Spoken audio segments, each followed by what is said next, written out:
Assalamu alaikum wa rahmatullah. Bismillah ar-Rahman ar-Rahim. La hawla wa la quwwata illa billahi al-aliyyil azim. Alhamdulillahi rabbil alameen.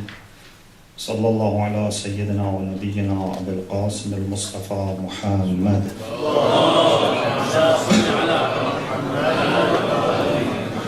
وعلى آله الطيبين الطاهرين لا سيما بقية الله في الأرضين أجل الله تعالى فرجه الشريف وجعلنا من أعوانه وأنصاره. I am grateful to God Almighty for giving me this blessing to be here. Several times I have been invited to this event, but unfortunately I couldn't make it. But alhamdulillah, this year I was fortunate to be here. I also like to thank the organizers for organizing this annual conference on Nahjul Balagha, which is very important for us. And I hope that inshallah Allah would accept this service from them and give them inshallah more tawfiq. Thank you also for all the participants for showing interest in this valuable work, Nahjul Balagha, which is a treasure for all Muslims and indeed for all humanity. My topic is Nahjul Balagha's perspective on the Quran, or you can say the Quran in Nahjul Balagha. So what we want to see is what Amirul Mu'mineen alayhi salam offers in Nahjul Balagha as a description of the Quran. Of course, you are all aware that Nahjul Balagha doesn't contain all the sayings of Amirul Mu'mineen. It's only a selection of some of the sayings of Amirul Mu'mineen. So if someone wants to have a comprehensive account of Amirul Mu'mineen's view about the Quran, has to also include other books. But now, because we are focusing on Nahjul Balagha, all my references would be, inshallah, to Nahjul Balagha. Amirul Mu'mineen alayhi salam has the greatest regard for the Quran. And you find this in different places in Nahjul Balagha, that when Amirul Mu'mineen comes to the Quran, he is so much impressed by the Quran and so much overwhelmed with the love that he has for the Quran that he comes up with very important descriptions of the Quran, the book of God. For example, in one place, Amirul Mu'mineen alayhi salam says, "Alaykum bi kitabillah." You all should be concerned with the book of God. فَإِنَّهُ الْحَبْلُ الْمَتِينُ. Those who are familiar with Nahjul Balagha, they know that Amirul Mu'mineen many times quotes from the Quran, and also many times he doesn't quote directly from the Quran, but he's inspired by the Quran. So he uses Quranic expressions, but in his own words. So those who are familiar know that, for example, when Amirul Mu'mineen says, فَإِنَّهُ الْحَبْلُ الْمَتِينُ, this is inspired by the Quran. When Allah says, وَاعْتَصِمُوا بِحَبْلِ اللَّهِ جَمِيعًا, that rope which has been extended from sky to the earth is the Quran. And inshallah, if I have time, I will come back to this important notion about the Quran. وَالنُّورُ الْمُبِينُ. Quran is the clear light. You know, in the Quran itself, we have two expressions. One is Kitab al-Mubin, one is Nur al-Mubin. The Quran is both a clear book and a clear light. What does it mean that it is a clear light? Because light by itself is clear. When the scholars define light or Nur, they say light is a being which is ظاهر لنفسه مظهر لغيره. Something which is clear by itself, but also clarifies other things. So if light by definition is clear, so what does it mean that it is a clear light? What does it mean that it is Nur al-Mubin? And my understanding is that although light is clear by itself, but there are some types of light that we are not able to understand. For example, angels have light. Are we able to see that light? No. Allah subhanahu wa ta'ala is Nur as-samawati wal ard. Are we able to understand that light directly? No. But the Quran is a light which is designed to be for guidance. So therefore, this is a clear light, a light that Muslims and non-Muslims, everyone with open heart can go and find guidance in this book. So it's a special type of light which is designed for human being. I have seen many people who had no knowledge of Islam, no knowledge of the culture of Arabic society before Islam. They just read some translation of the Quran and they have found that this is a special book. This is a book which is beneficial for humanity. Muslims and non-Muslims have been able to find this unique nature of the Quran. So if it was not clear light, if it was a light which could be hidden, then only few people would be able to appreciate. فَإِنَّهُ الْحَبْلُ الْمَتِينُ وَالنُّورُ الْمُبِينُ وَالشِّفَاءُ النَّافِعُ. Quran is a healing which is beneficial. A healing that would relieve no illness. Sometimes we have healing, but doesn't complete the job. You have to repeat the healing. You know, some people who have cancer, so they have to have several times, for example, chemotherapy or radiotherapy. And sometimes even at the end, it doesn't work. Inshallah, it will work for everyone, but the reality is that sometimes it doesn't work. But Quran is a shifa which works. If someone knows how to use this treatment, again, this is inspired by the Quran itself. وَنُنَزِّلُ مِنَ الْقُرْآنِ مَا هُوَ شِفَاءٌ وَرَحْمَةٌ. So it is شِفَاءٌ نَافِعٌ وَالرَّيٌّ نَاقِعٌ. Quran is a source that can quenches the thirst.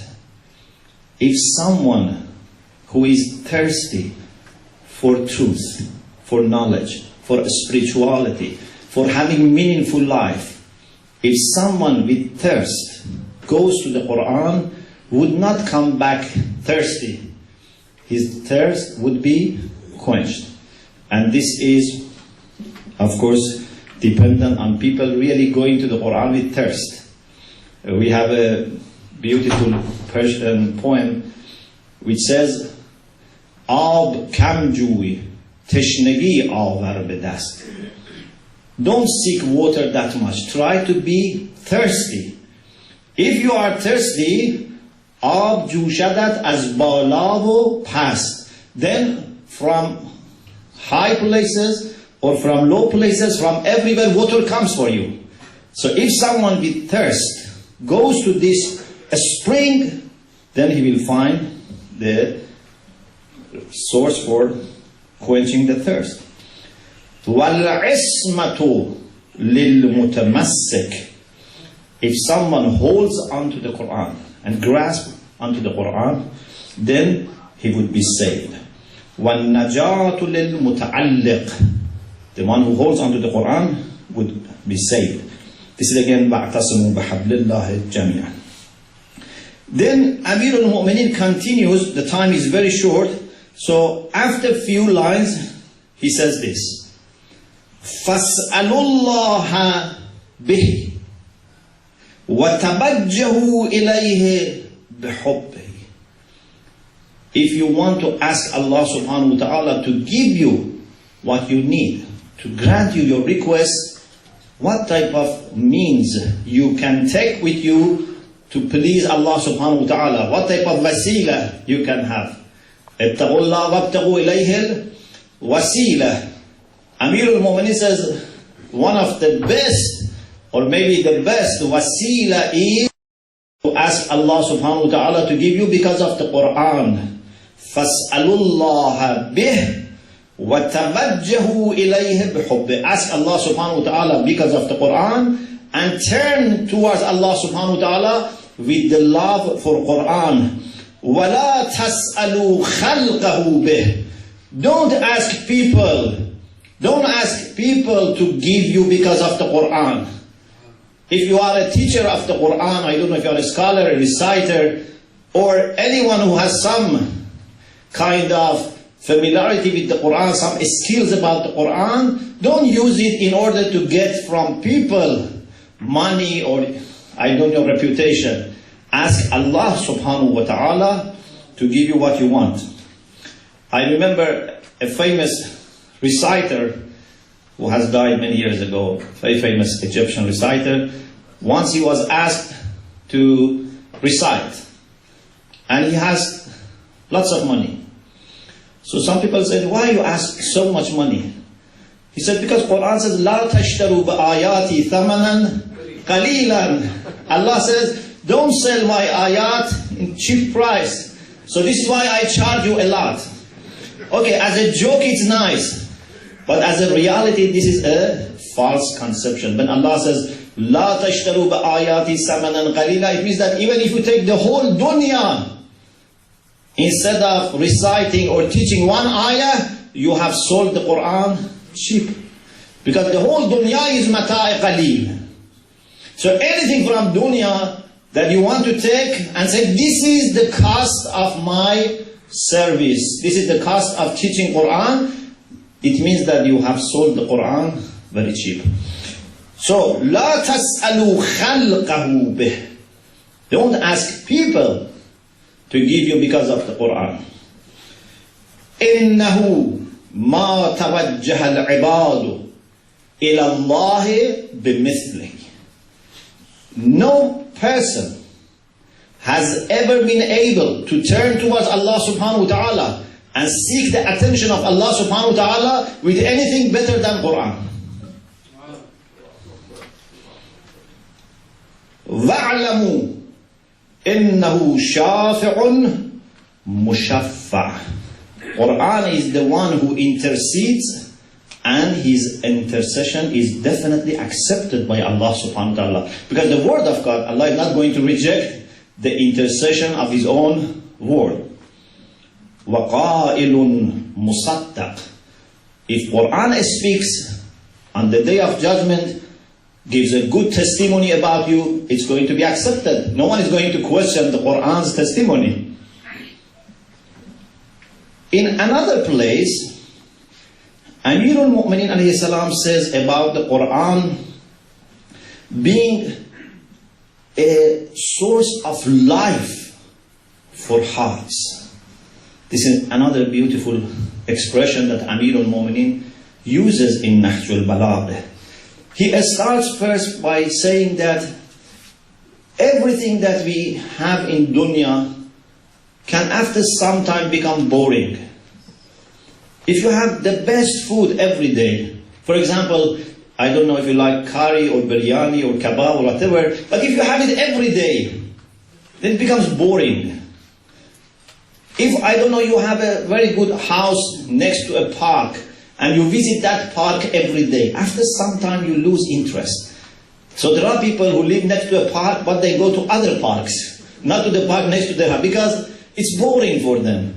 So something which is worldly, after some time loses its attraction. Except life itself. Life never becomes boring.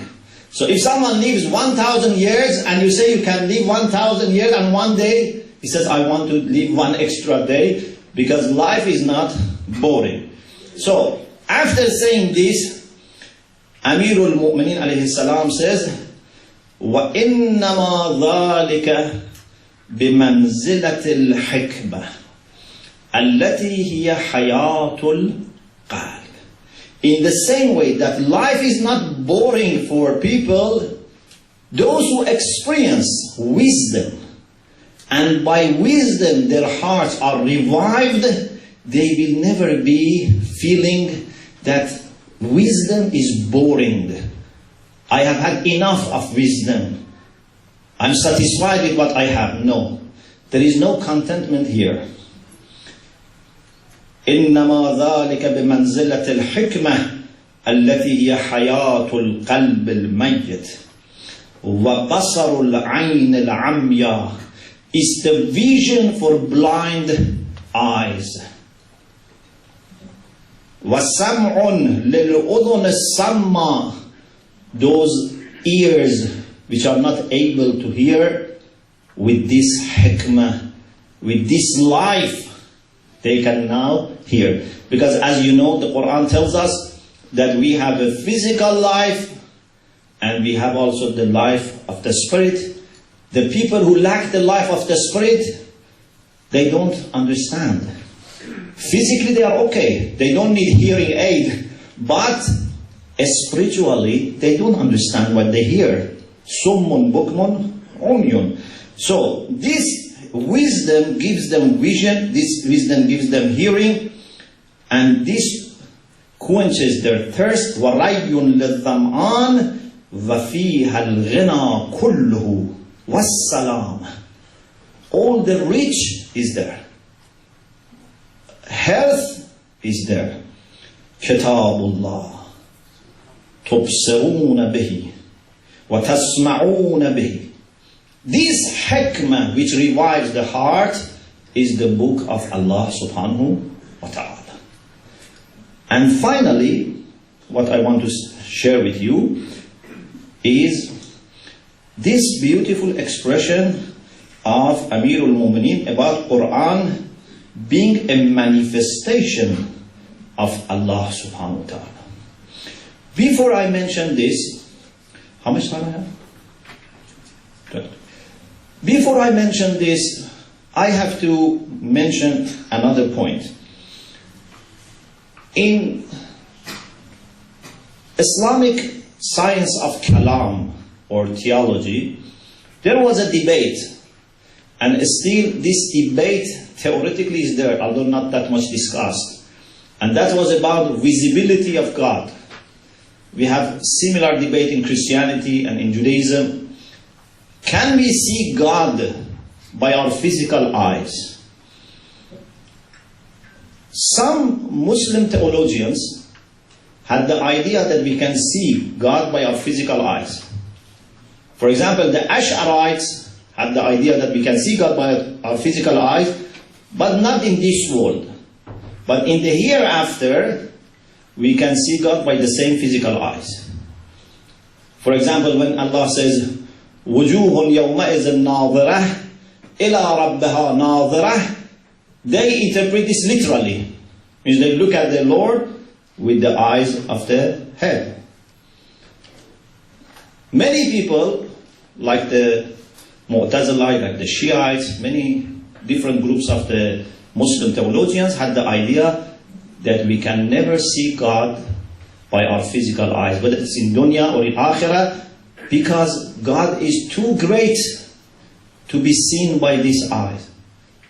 We can see only something by this eye which has limited space. The creator of the space cannot be defined in any space or in any time, so he is not able to, he's not visible because he's greater than our grasp with eyes or with ear or whatever.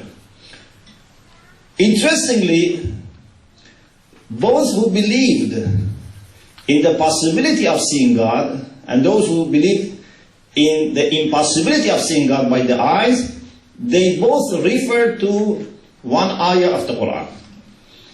And this also shows why Amirul Mu'mineen says in Nahjul Balagha that we are in need of someone who can teach us the Quran. We are in need of someone who can be tarjuman, who can be interpreter of the Quran, because although Quran speaks very clearly, but some people don't get the message of the Quran. So we need someone that we are 100% sure that he gets the message of the Quran properly.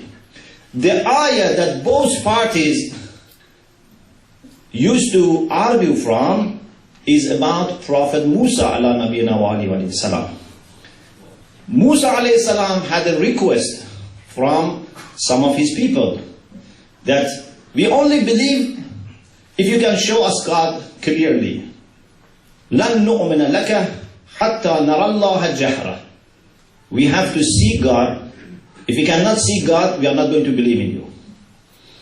They had this kind of empiricism that they wanted to have a kind of empirical encounter with God.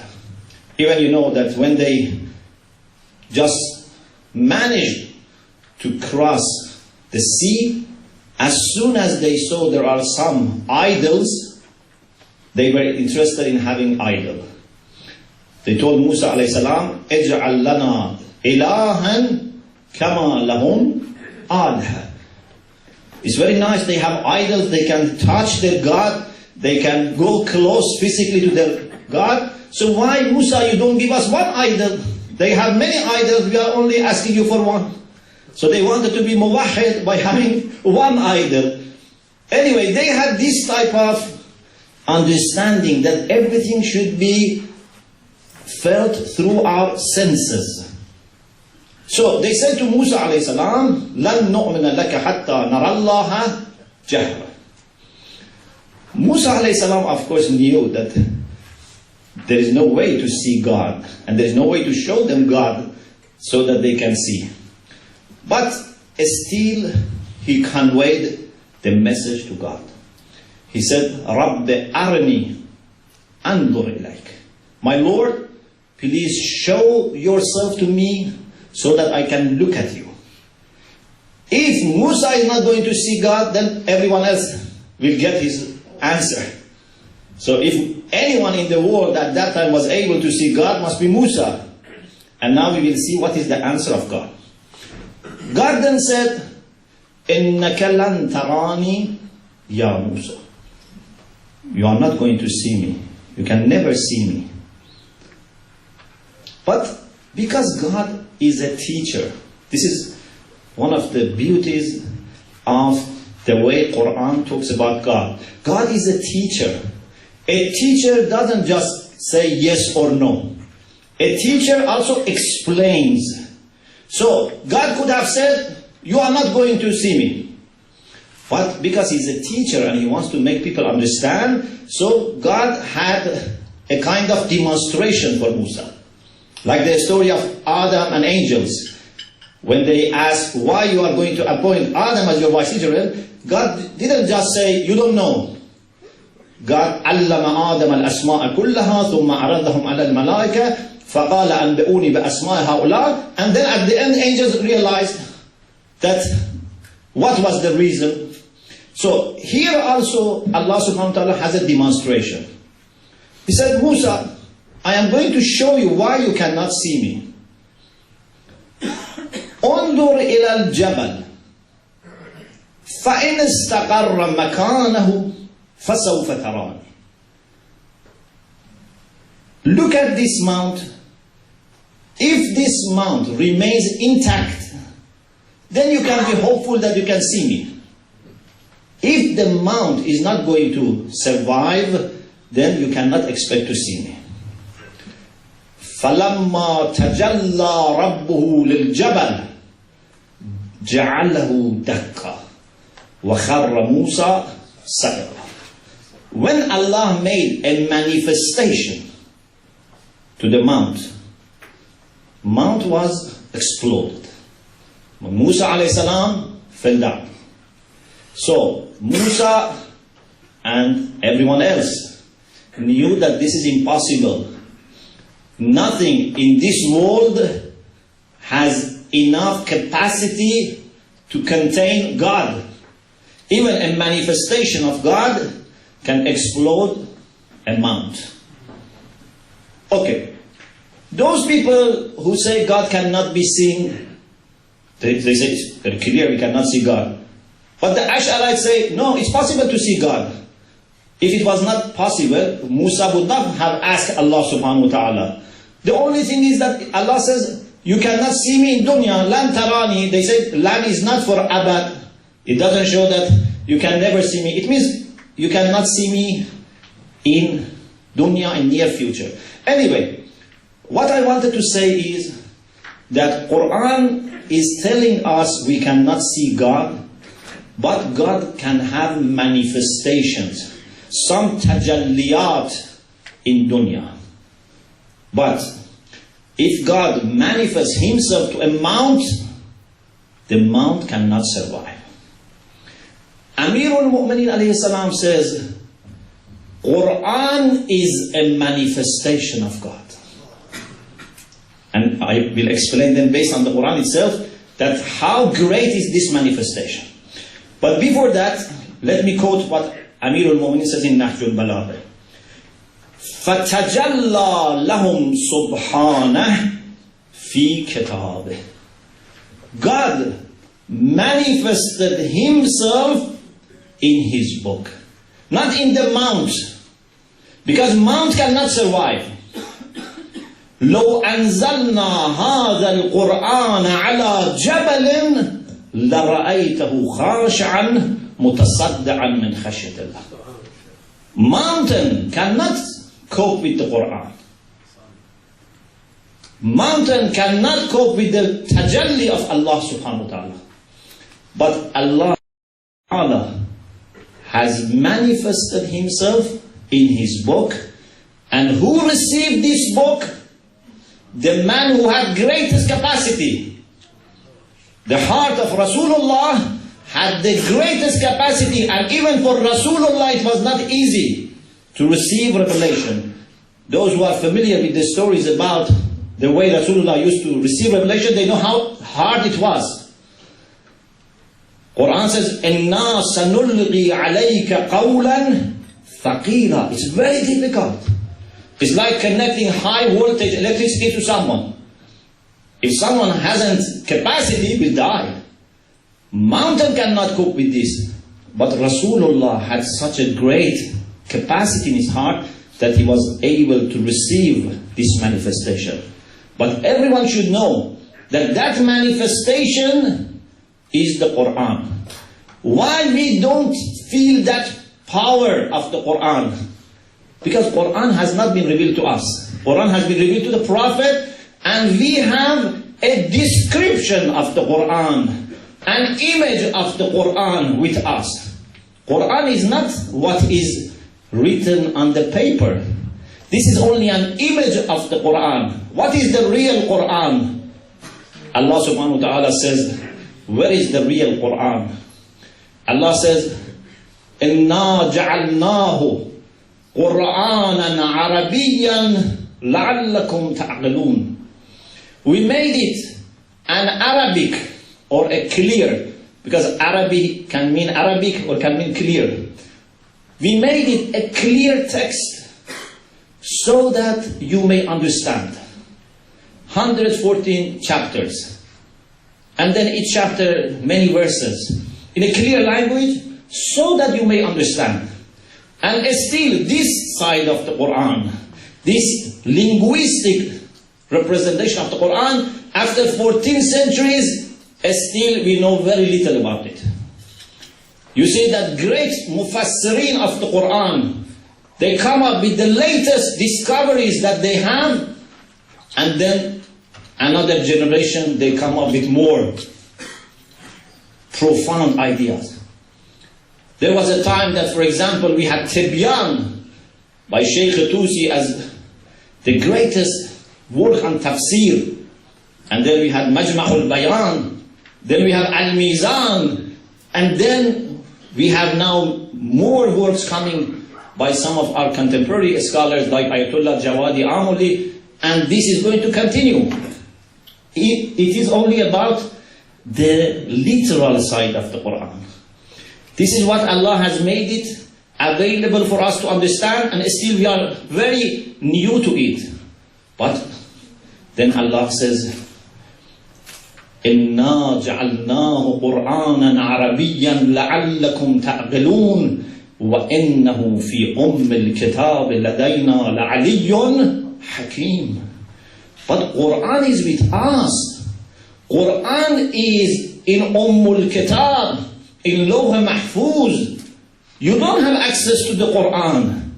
What you see in the form of a text is after many, many times of simplification, Many times of tanzeel, it has come as a text to you. Otherwise, the Quran is with Allah subhanahu wa ta'ala.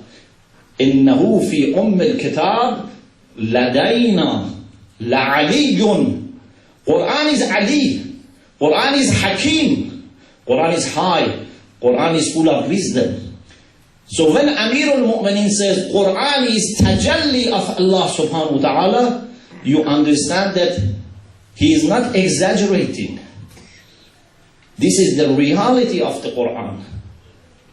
And now the point about habl. When Allah says Quran is habl, when Rasulullah says hablun mamdudun min as-samai ila al-ard, Quran is a rope which is extended from heaven to the earth. Now you understand what is the meaning of habl. Unfortunately, many people think that Quran after nuzul, after coming down to us, after descending to us, is no longer in heaven. They think Allah has sent Quran down like rain coming down. When rain comes down, then you don't have rain in the cloud or in the sky. It's on the surface of the earth. But Inzalul Quran is not like this. Inzalul Quran is having a reality of the Quran in the closest position to God, and then making a representation of that available for people who are in lower world. Like for example, you have great philosophical idea. Then for people to be able to understand, you use a proverb. That proverb is to help people understand. But the reality remains the same. The reality doesn't become that proverb. Or another example, if Jibreel takes the form of a human being, for example, whether it was Jibreel or Ruhul Qudus, فَتَمَثَّلَ لَهَا بَشَرًا سَوِيًّا, took the form of a complete human being. Now question, has Jibreel become a human being? Has Jibreel left the position that he has as archangel and has become a worldly object? No. This is for me and you to be able to see Jibreel in the capacity that we have. The Quran has not come to us by departing the position that he has with Allah subhanahu wa ta'ala. The Quran is a rope that one side of it is held by Allah subhanahu wa ta'ala, and the other side is sent down to rescue us. If there is a fire and you by helicopter go and send the ladder to rescue people, do you send the ladder with both sides down? Then how can they come up? How can they climb? You have to hold one side and send the other side down so that they can hold on to it and rise. And this is why Allah says, وَاعْتَصِمُوا بِحَبْلِ اللَّهِ جَمِيعًا. This is in dunya, and the reality of people's response to this would be seen on the day of judgment when people are told, اقرأ وارقى. Read Quran. Look at your character and read the Quran. Not reading the Quran from a text. On the day of judgment, many huffaz of the Quran may not be able to read even one line of the Quran. On the day of judgment, you have to read the Quran by looking at yourself and how much you have taken Quran on the board. Depending on how much you have taken Quran on the board, you can go to the higher ranks. اقرأ وارقى. How much in dunya you have grasped this habl mateen and have risen, then on the day of judgment also you will be given chance to go to higher ranks. So this is the way Amirul Mu'mineen alayhi salam presents the Quran to us, and I hope with more understanding of the sayings of Amirul Mu'mineen we can better appreciate the gift of the Quran, and inshallah we can try better to grasp this rope that Allah subhanahu wa ta'ala has extended from heaven to us to take us back towards Him. Thank you very much. Wa akhiru da'wana and alhamdulillah rabbil alamin.